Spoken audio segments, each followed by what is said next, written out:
We're out there on Facebook. Hey, good morning, Facebook crowd. I'd like to introduce you to Dr. Stephen Holt, the director of the VA North Texas, second largest VA in the United States, right, Dr. Holt?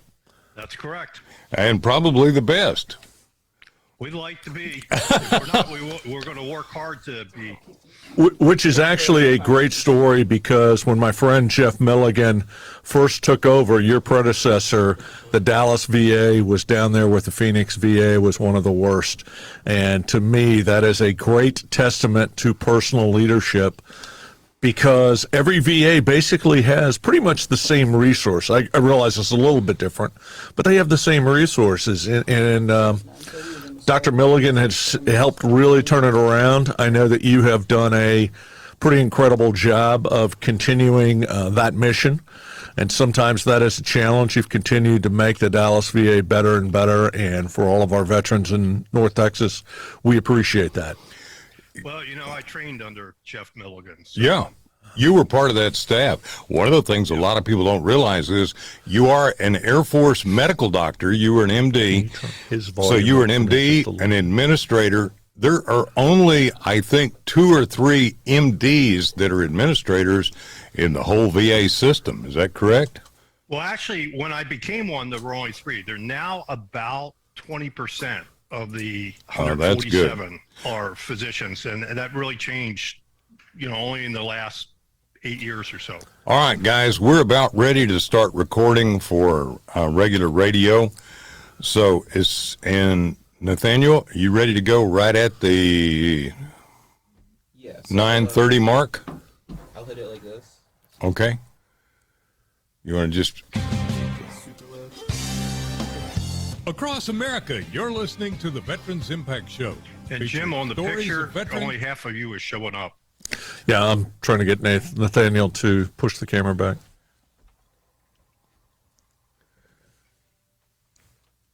Okay, I lost the intro. Okay, we're gonna go. All right, we're going to start the intro again. Across America, you're listening to the Veterans Impact Show, featuring stories of veterans who continue the mission in their communities with honor, courage, and commitment. Brought to you by Fairway Independent Mortgage Corporation and the Texas Veterans Chamber of Commerce. Good morning. This is Jim Blythe, U.S. Navy veteran. Joining me, my co-host and inspiration for perspiration, U.S. Marine Chuck Wright. Welcome aboard, brother. Hey, it's great to be here as always. A wonderful Saturday morning from downtown Frisco, Texas. It doesn't get any better than this. And I'd like to say thank you to my wife, Diane, for putting us on Facebook, and for Nathaniel for engineering this and making it all happen. You remember, if you want technology, get somebody young, because us old guys just don't do well. No. All right, this morning, I've got a very good friend who is an amazing human being. I want to introduce you to Dr. Stephen Holt, who is the director of the North Texas VA. Dr. Holt, welcome aboard. Thanks. Good to be back. Thanks so much for having me. You always bring so much to the table, and just for a quick background, you are a medical doctor, an administrator. You are the director of the North Texas VA, which is the second largest VA healthcare facility in the United States, 40 counties, facilities throughout that area. You worked under Jeff Milligan a number of years ago. You went up to Illinois, then you came back to be our director. And you and Jeff Milligan have made so many wonderful changes that we're now, I think in the surveys I've seen, as good, if not better, than many civilian hospitals. And we are probably the top performing hospital in the VA. We're definitely one of them. And again, as you said, a lot of credit goes to Jeff Milligan, who really set the stage, and he actually selected the executive team that I get to field. All right, one of the most important things that you and I have talked about, and Chuck and I talked about a couple of weeks ago, for our Afghan and our Iraq veterans, there is a burn pit registry, and that was a serious problem of the burn pits with all the toxic things that were being burned. And so one of the things that we want people to know, okay, if you were in Iraq or Afghanistan or some of these other places that had these burn pits, there is a registry, and Dr. Holt, tell us a little bit about what is going on with that and kind of be able to guide people to get to the VA and understand and help out and get medical help if they need it. Sure. So this registry, bottom line up front, this is a attempt to collect all the names and be able to monitor the health data of all the people who may have been exposed to burn pits stationed in Southwest Asia, okay, which also includes Kuwait and the Emirates and Saudi Arabia, et cetera. So it's a very important thing. Now, entering into this registry makes you known so that if we find certain things happen, if we find certain diseases associated with possible exposures, then we can find you quickly as opposed to you finding us and making you aware of the benefits and adjustments potentially to your disability ratings.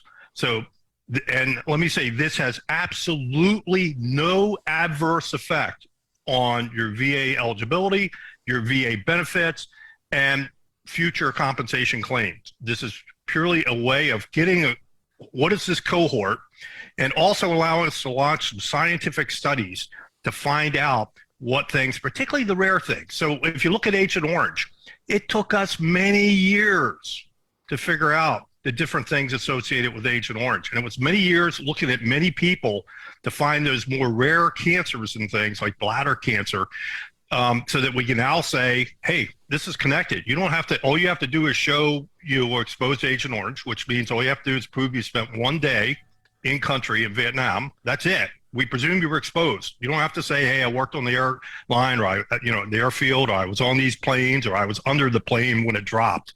None of that. And if you develop bladder cancer, it's automatically connected to Agent Orange.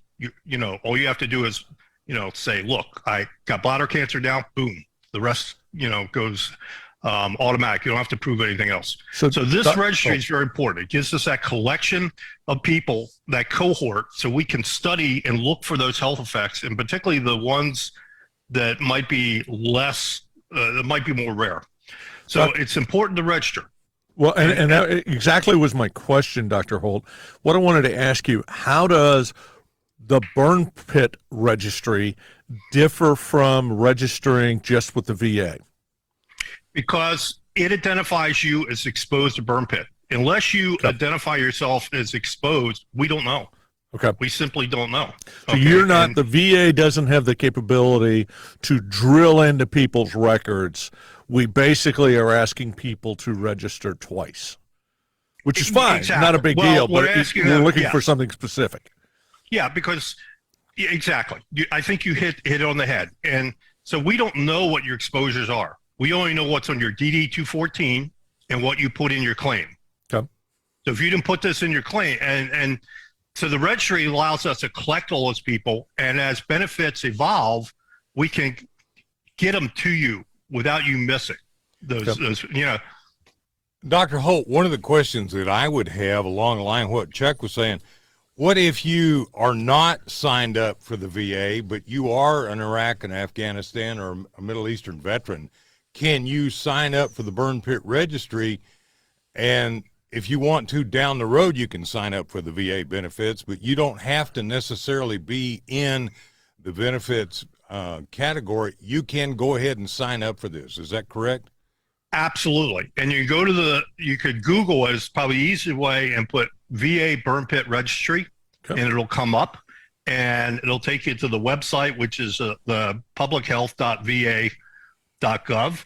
And all the directions are on there, including the link to the form that you fill out to sign up for the registry. All right, man, that's fantastic that everybody needs to know. All right.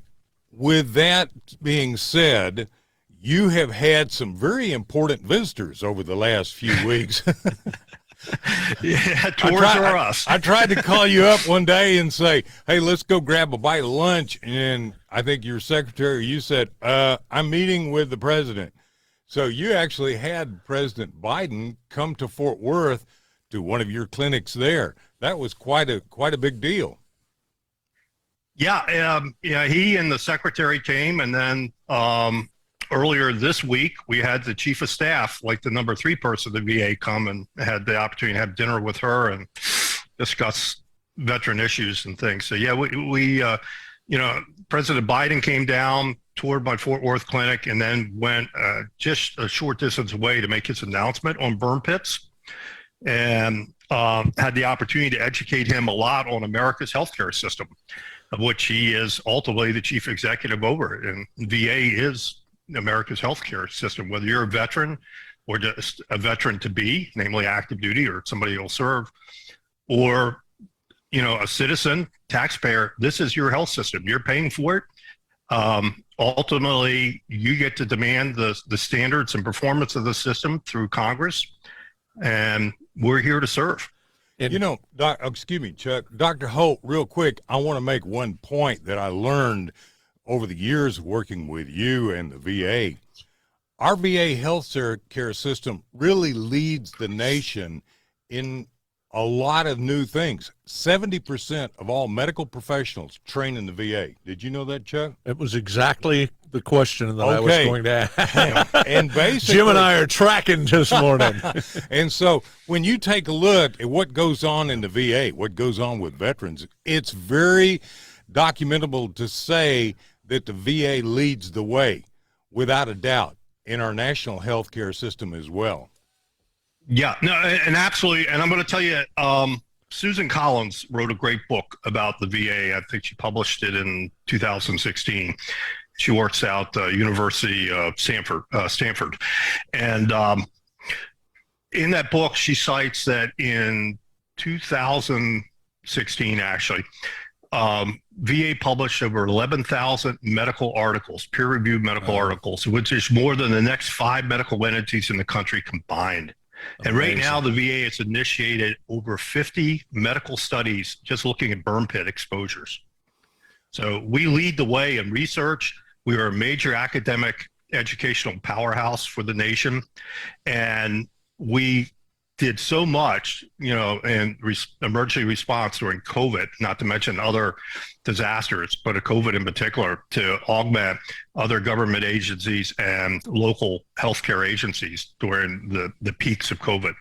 A lot of people don't know that you have so many people on your staff who are also academic and leaders, like UT Southwestern. Dr. Hastings, who's your chief of staff here, is also on the staff of UT Southwestern.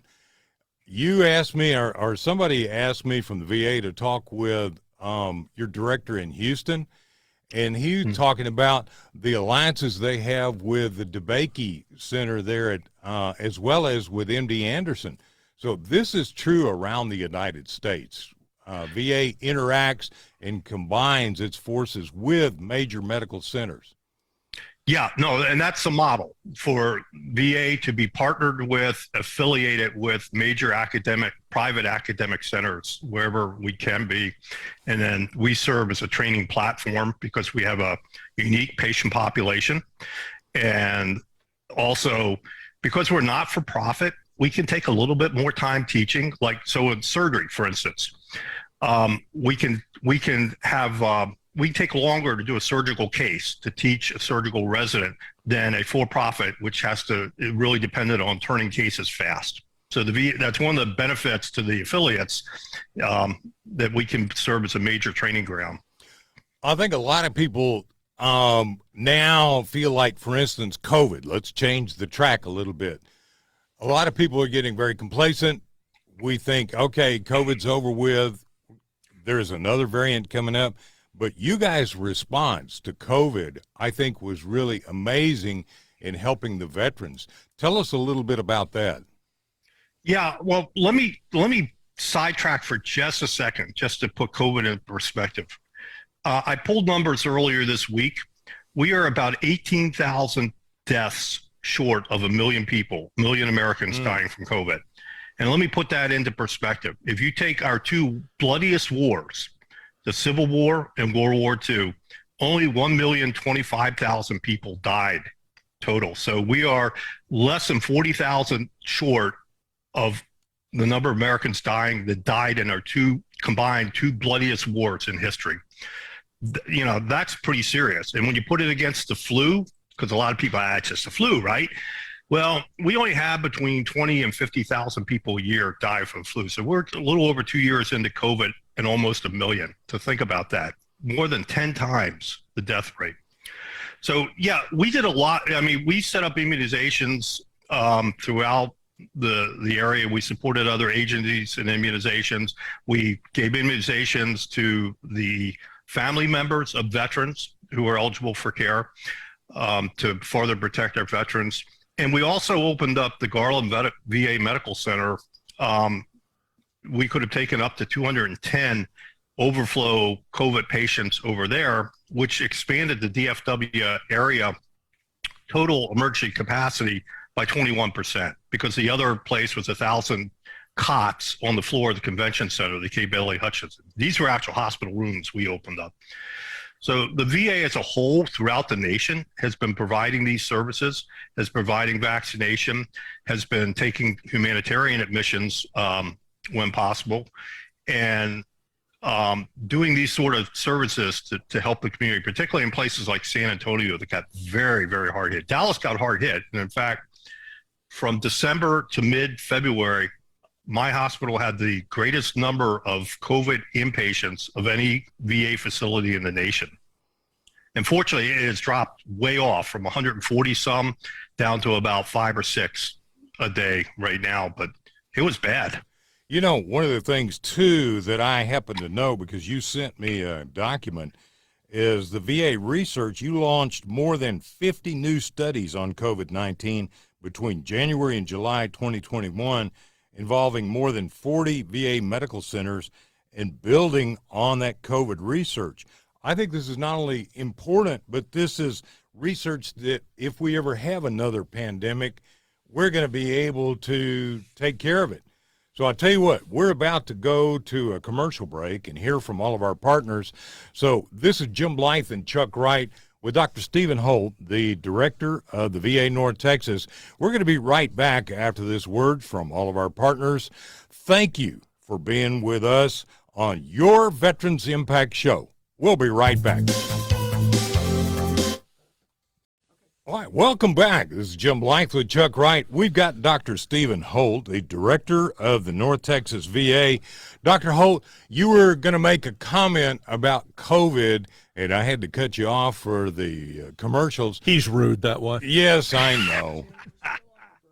Oh, we're still on the break. Okay. But we are on Facebook Live, so let's keep our Facebook listeners exactly as opposed to dead air. Yes. One never wants dead air. I told you this is our second time in the studio, and we're learning. Yeah, let's go back to that comment you made. Yeah, you said if we have another pandemic.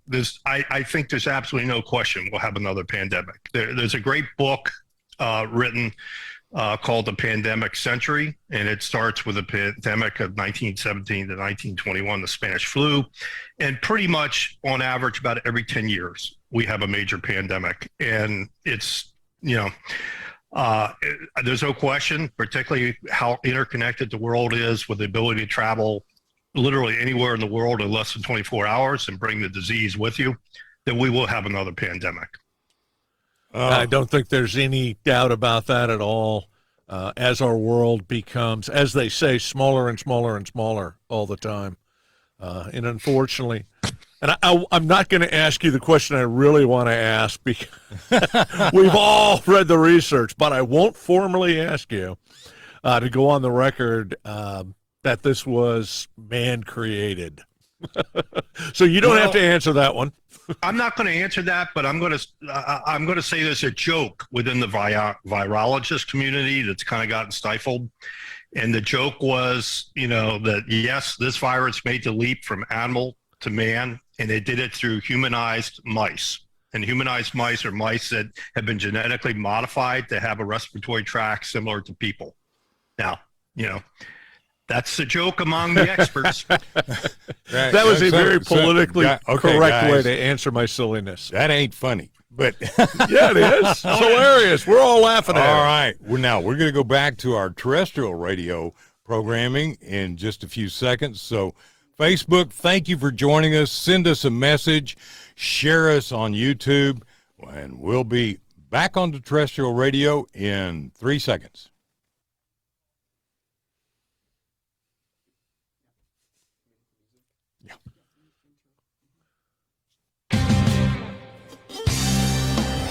Across America, you're listening to the Veterans Impact Show, featuring stories of veterans who continue the mission in their communities with honor, courage, and commitment.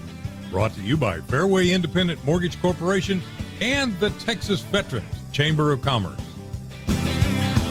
All right, we're back with you with Dr. Stephen Holt, the director of the VA. And I want to say a special thank you to our South Texas affiliates, our other affiliates across the nation that join in. We really appreciate it. Again, go to YouTube, go to Facebook, join us, like us, be a part of this, and let's get out there and get more people. Dr. Holt, we were talking about COVID on the Facebook. Let's repeat what you said about the when I said the wrong statement about the pandemic being. Yeah. So, and it wasn't the wrong statement. It was a great statement. It says if we have another pandemic, and my feeling is we will definitely have another pandemic, and I base that on a lot of research. But there's a very good book called The Pandemic Century, and it tracks every pandemic starting with the 1917 to 1921 Spanish flu. And pretty much about every 10 years, we have a pandemic. And given how you can travel anywhere in the world within 24 hours and take a disease with you, even Ebola, because the time it takes from when you get infected to the time you manifest symptoms and you're exposing people in the meantime, guess what? It's going to happen again. I have little doubt in my mind that we're going to be doing this over and over. Hopefully they won't be as severe as the 1917 and COVID, but. So Dr. Holt, one of the things you talked about, and one of the things that, as we talked about in the first segment of the show, the VA does some incredible training and some incredible research. What have we learned, besides the fact that shutting down the entire nation doesn't work? Sorry, I guess that was a bit of a political statement. But what have we learned that, in your eyes, what have we learned from COVID that we can help make the next pandemic easier to deal with, faster to deal with? And I'm not 100% certain how to say that, but I think you know where I'm trying to go. Can you talk a little bit about how this has, as every crisis does, it expands our knowledge? Can you talk a little bit from a medical perspective, how this has expanded our knowledge? Yeah, so I'm going to take it a little bit off the medical track for just a second, because I went to the number 2 war college in the country, which is a logistics college, and studying with distinguished graduate. And the reason I bring this up is I think a very important lesson that we cannot lose is when we start to get into one of these things, and as we begin to mobilize public health and public sentiment, our supply chains are so vulnerable. So because we have these supply chains that are very lean, that are just-in-time supply chains that are so sensitive to disruption. Now, it's great for business. It's very, it cuts costs and everything. But if we want to weather these things, we really got to look at our supply chains when we start at the front end and make sure at that time we start to build in the redundancy. So we don't have shortages of masks and gloves and gowns just on the medical side, coming back to medical, not to mention toilet paper, right? Right. That is something that we've got to look at, that critical infrastructure and how we ramp it up in the face of one of these emerging disasters. Now, the second thing we've learned is you got to take it seriously up front, and you got to be aggressive. You can't step into it because these diseases spread like wildfire. And the quicker you stamp it out, the better. And I don't know how you deal with the level of conspiracy theories and disbelief. We've somehow got to get better to be more trusted agents of the information, because there's so much distrust out there and I think thousands of people died as a product of misinformation and not getting sadly vaccinated. such a true statement. Dr. Holt, I lost my cousin, and he was like my brother. We grew up together. We were both only children. And I talked to him on a Thursday, and I said, Mickey, man, you sound terrible. And he said, yeah, I got this cold, and I can't seem to get rid of it.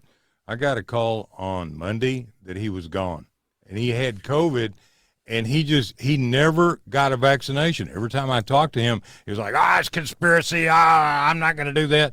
It killed him. And Well, I and know a bunch that have.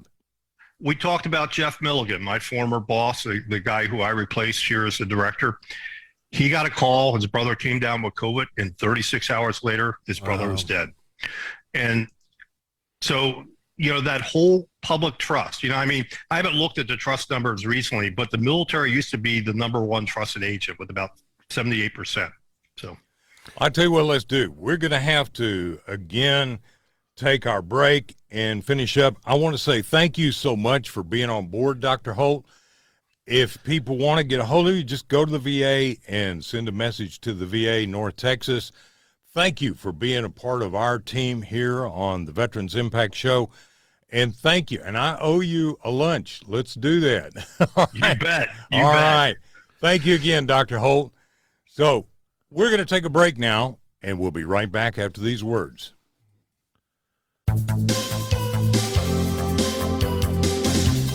Thank you, sir. We appreciate you being on.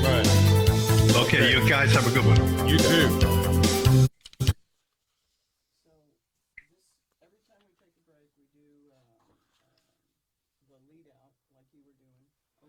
Hey, everybody out there on Facebook, we're trying to take care of some stuff. We've moved into a new studio, so bear with us a little bit as we get the zigs and the zags figured out. It will continue to get smoother and smoother every week. We are about to jump over. We've been talking to Dr. Stephen Holt, who runs the Texas VA, and now we're about to jump over and talk about the Army Scholarship Fund. Okay, can we plug So that's going to be Jeff Gault? very interesting. I don't know how many of you are like me, who has a son that's a senior in high school, or I say son, daughter, or juniors and sophomores, but this is certainly the type of information that you want to have.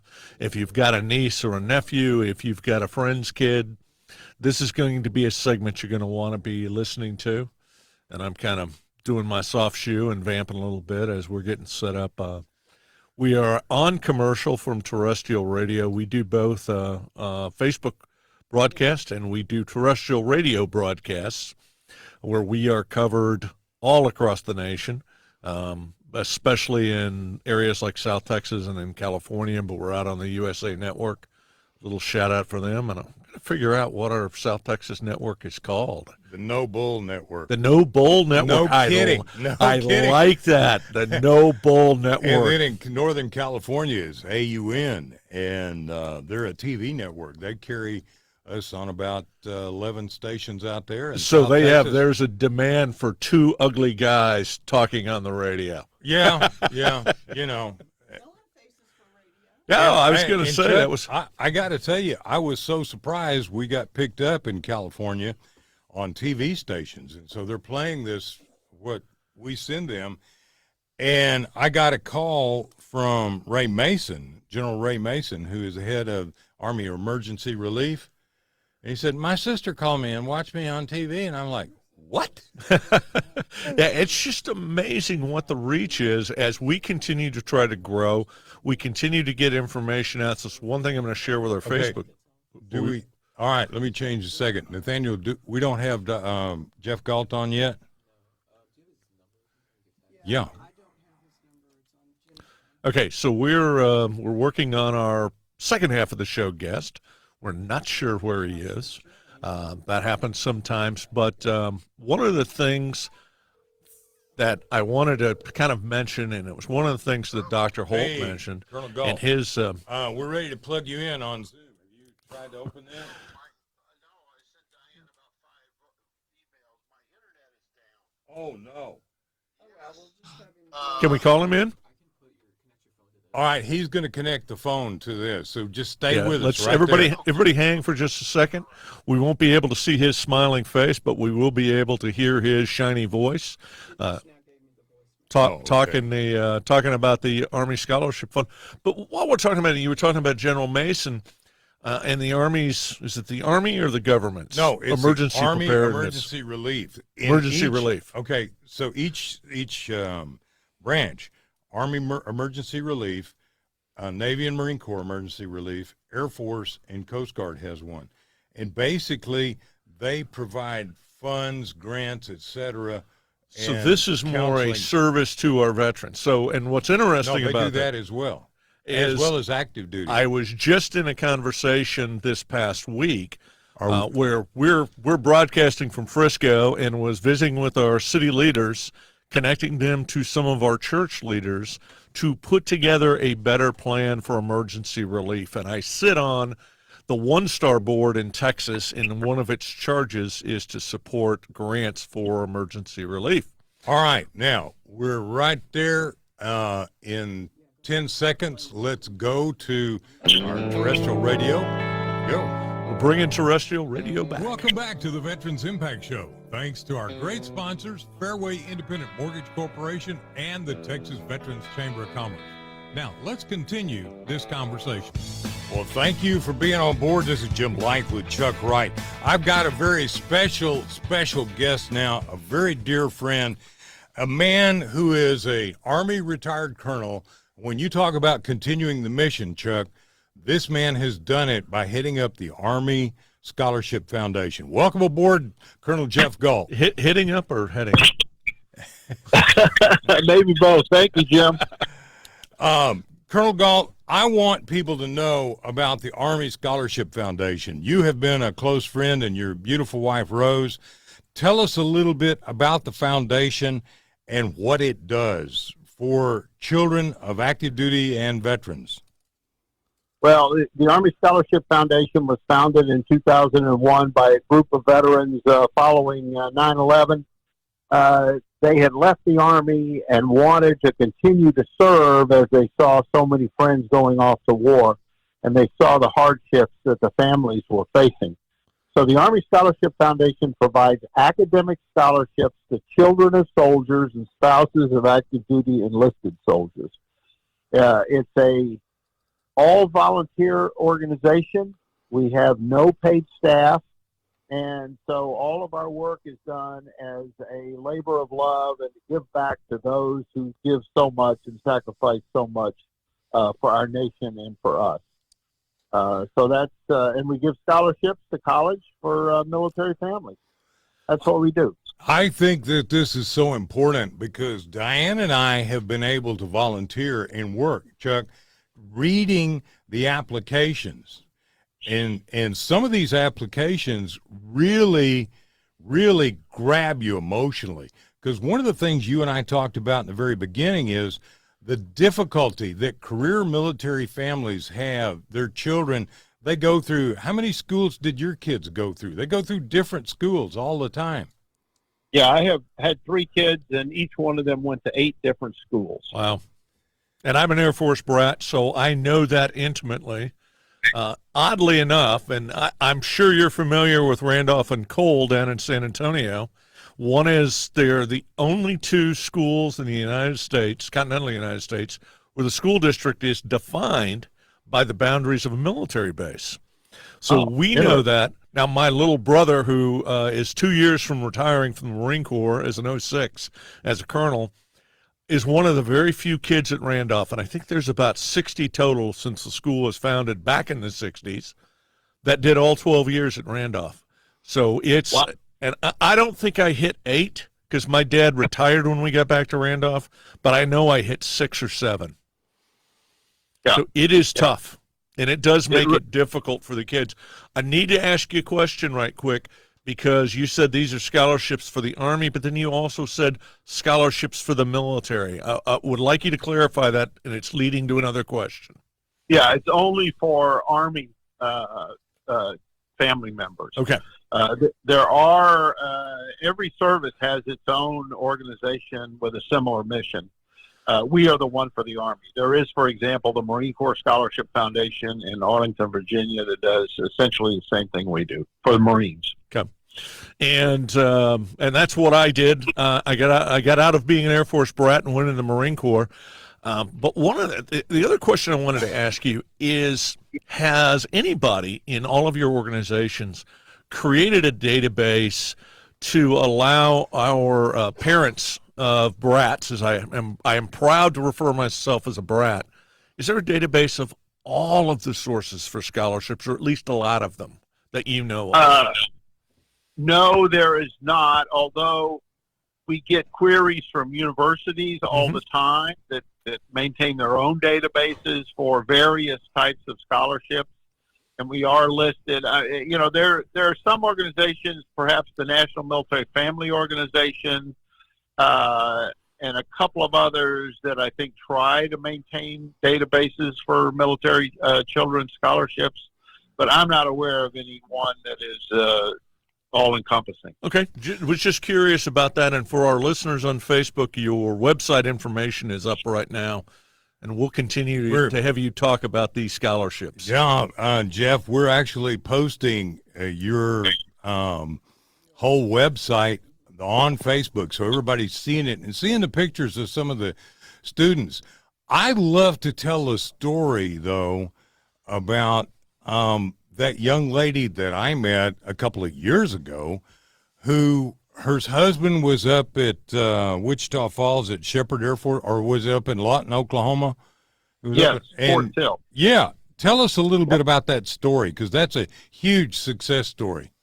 Yes, it's interesting. We gave a scholarship award, to a young lady who was married to a private first class. He was stationed at Fort Sill, Oklahoma, and she was living in Fort Worth with their two young children. She was commuting to North Texas to Denton for college. She also worked full-time in Denton on the job. So she was working full-time, going to school full-time, was a full-time mother of two young preschool kids, and her husband was miles away, and she only saw him occasionally every couple of months on the weekend. So we awarded scholarships to her. She was able to graduate from Texas Women's University with a business degree, and we had her speak at a luncheon and talk about her story. And one of the individuals in the audience worked for a defense contractor and was so impressed with her presence and her story and her ability to manage all of these tasks and activities that he offered her a job on the spot. Wow, that is so impressive. Yeah, she took it, and she's been since promoted twice by the company because she has done so well. Jeff, Colonel, I was going to ask you, total, we were talking about one individual, and it's an incredible story. Overall, how much money in scholarships and how many dependents, and I should say dependents because they're not just kids, and I kind of inferred that earlier, but this can be for spouses as well. How many total recipients are there a year, and how much money is allocated? Well, we gave out 300 last year, and they averaged just over $1,000 a piece for the three scholarships, for the 300 scholarships. You know, the amount for the individuals ranges from $1,000 to $5,000 in what we give out, depending upon how much money we have available and how many applicants we have.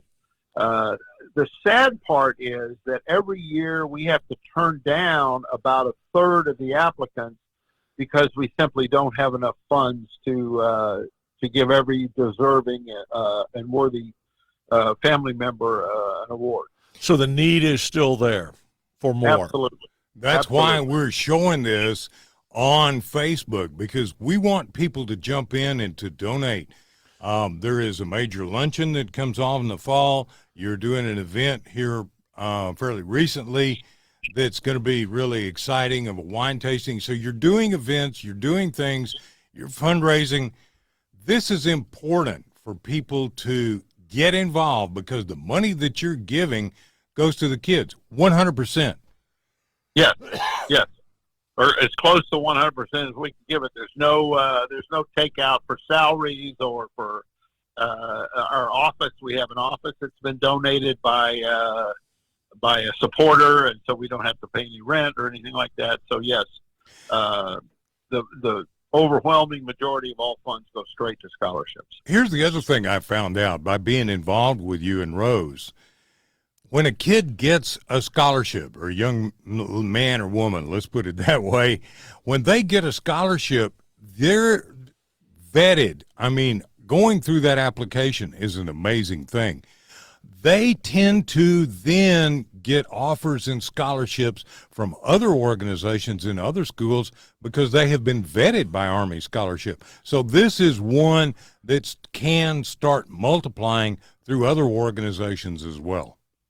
Yes, yes, and you alluded to the vetting process. Of course, there's an application that they go through, and then what we do is we assemble all of these applications, normally up to 500 of them, and we have a committee, a board of all volunteers, about 30 people, who gather every year and go through and score these scholarship awards based on the financial need, on the academics, on the extracurricular activities, and all of the things that these military family members do.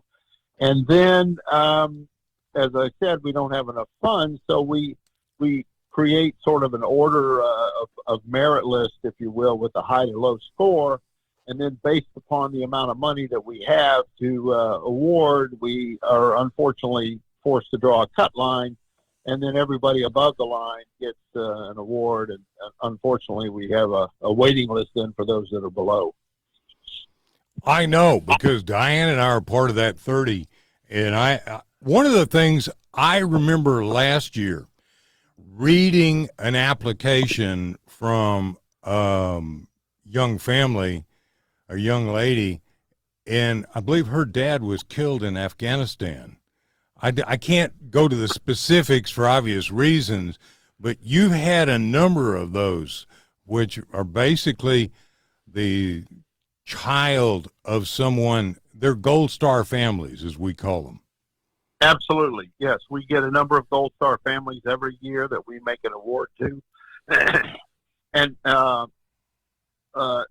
disabled soldiers who are no longer able to work and are militarily or medically retired.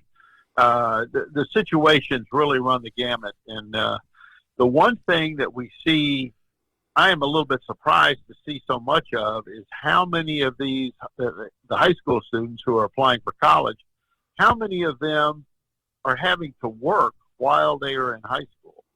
So many of them have jobs in addition to, playing football or running track or any of the other extracurricular activities. So many of them have to work. So the need is great on the part of these military families. Without a doubt. And I got to tell you, I want you to go to armyScholarshipFoundation.org and be a part of this. If you're here in Dallas-Fort Worth, get a hold of Rose and Jeff, and they'll plug you in. But, boy, when it comes to raising money, we're here to help every way we humanly can. We want this foundation to be able to provide 100% of the kids who apply. So you get about 500 that apply every year. We need to get $200,000 more into the Scholarship Foundation, or more than that. $2 million. Yeah, $2 million. Okay, I mean, we need another $2 million. We need another $2 million.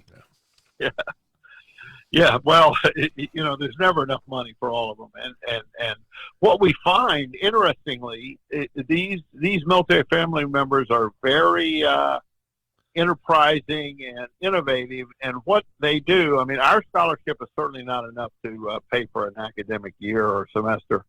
What we find is that these students, as Jim mentioned earlier, they cobble together multiple scholarships from various sources to pay for their education.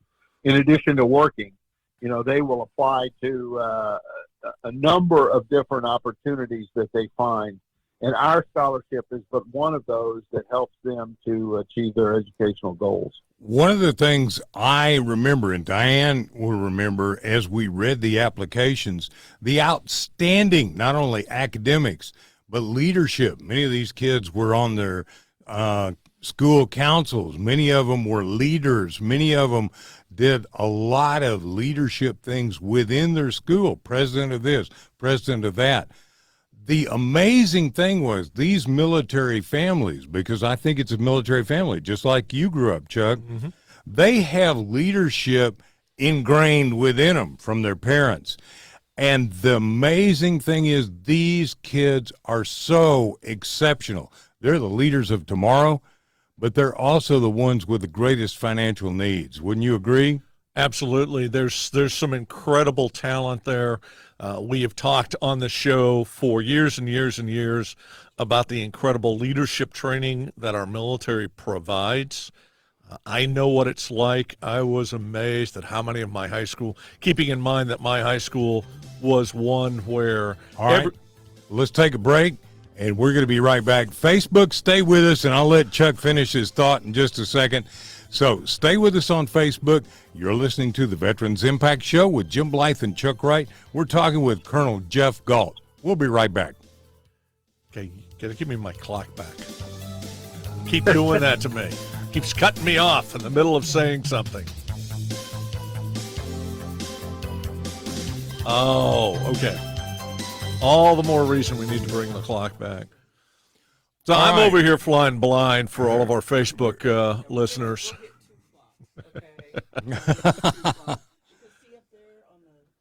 Well, that's where that's what- that's where It's got a 30 counter. It's got Yep, but I can't see that from here.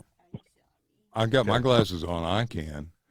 It has nothing to do with glasses. It's everything to do with the angle. I can't see this. That's what All I right. keep looking over there for. Colonel Gault, are you still Yes. with me? All right, we're going to I'm be here. coming back in a few minutes. Are there some things that you would like to specifically talk about? You want to mention, again, we want to mention the foundation's website, some of the other things that we've got available for people to donate to. Would you tell us a little bit turning my head. when we come back about that? But right now to sorry, Facebook, we're trying tell to us do this about right. some of that. Okay. And that was a problem with Kilroy's conversation for the longest time.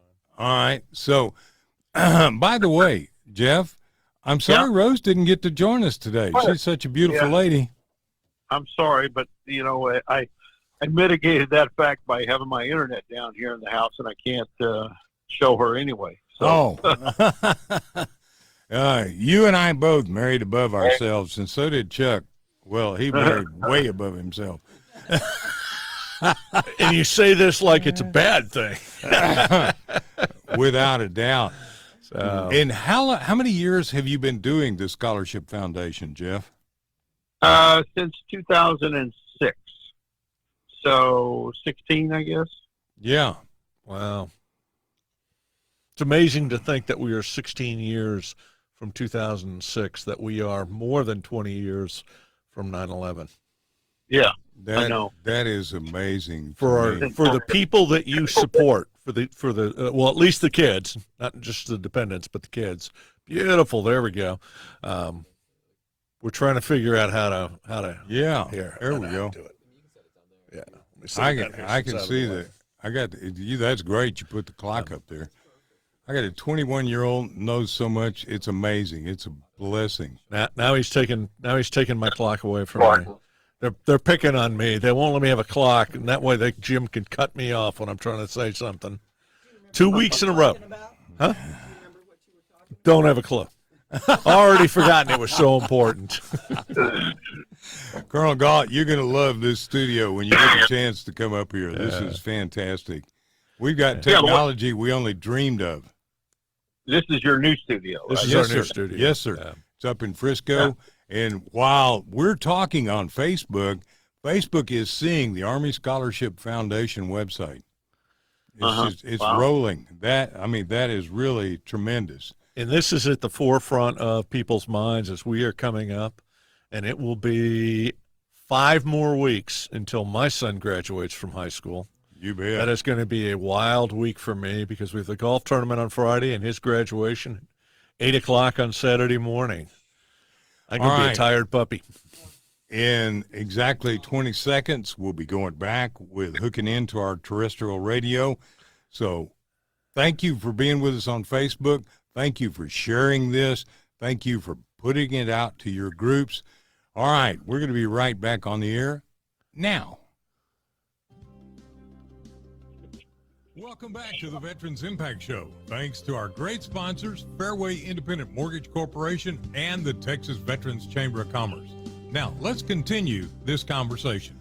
We're talking with Colonel Jeff Gault, and of course, I have the Marine to end all Marines as my co-host and partner in this situation. So if it's screwed up, blame me. If it's really great, blame me. You know, whatever.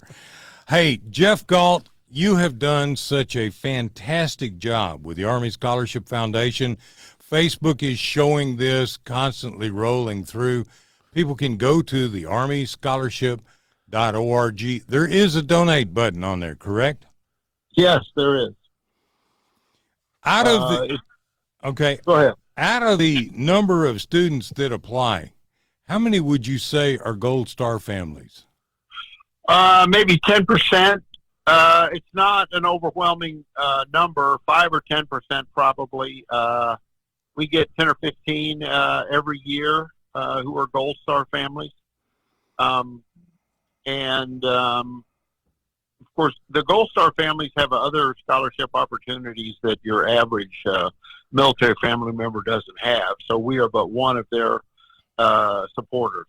Now, there's also a lot of these students who parents are still alive, but they're disabled veterans. We're very familiar with that. Oh yes, absolutely.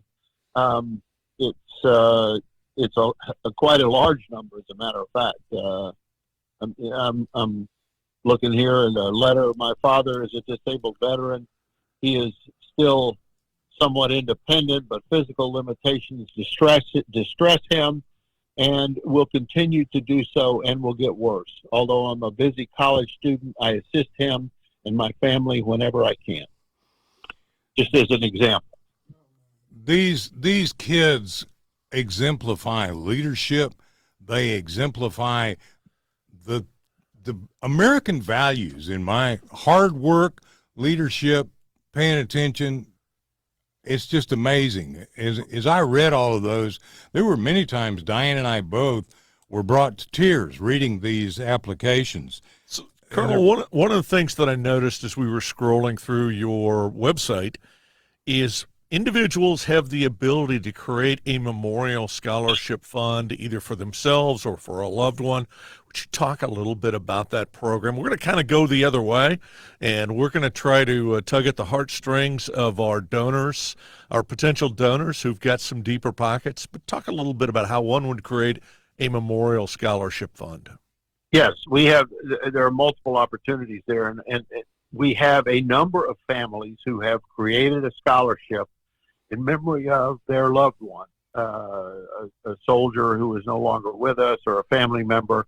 And it does require a bit more significant donation, which is spread over a number of years. And then that establishes a perpetual scholarship in the memory of that individual. So we'll give out every year then, once a family establishes a memorial scholarship for someone who, let's say, was killed in action or died later or what have you, we'll give out the Sergeant John Smith Memorial Scholarship every year in perpetuity, or at least as long as the organization is around, which hopefully will be perpetuity. Mm-hmm.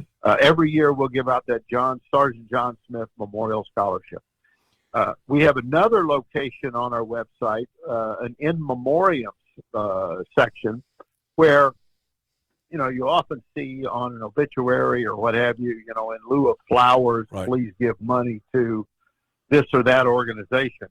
And for people who give when someone passes away, when a donation is given to us, we will post the name of that individual on our website, also in perpetuity. So we'll have an in memoriam for Sergeant John Smith, killed in action, Vietnam, 1967, for example. And we will post those names. So that's an opportunity. We have a lot of folks who make those types of donations for someone who passes away, if you will, a family member or a friend, in lieu of, a bouquet of flowers, which will be thrown out in a couple of weeks. Well, we've actually got this on our Facebook showing the established Memorial Scholarship, and we're showing it in memoriam. We're showing this so people can see this right now. So, again, Facebook, take a look at this. If you want to donate, if you got a business that's looking for an opportunity to really support our veterans, our veteran active duty military kids, our veterans kids, this is the place to go, the Army Scholarship Foundation. Oh, Lord, Jeff, we close with a prayer, and I've run out of time. It's been too great. So thank you, Lord God. We thank you for protecting our active duty military and our vets. We thank you for keeping this nation safe. In your holy name we pray, amen. Thank you for being part of this wonderful program, the Veterans Impact Show. We'll be right back next week, won't we, Chuck? Next week. All right. Thank you. Thank you, Colonel Gault. Thank you. Just like